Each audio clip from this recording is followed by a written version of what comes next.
أنه من شيعتنا، إن علم الله أن هذا المولود من شيعتنا حجبه من ذلك الشيطان، الله يحجبه من ذلك الشيطان، فلا يتمكن الشيطان من أن يطعن فيه أو يؤذيه.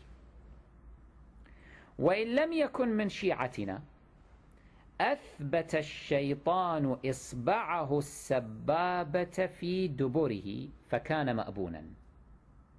إذا لم يكن من الشيعة، الشيطان يجعل إصبعه في دبر هذا المولود حتى لما يكبر يكون مأبونا، أي يكون منكوحا.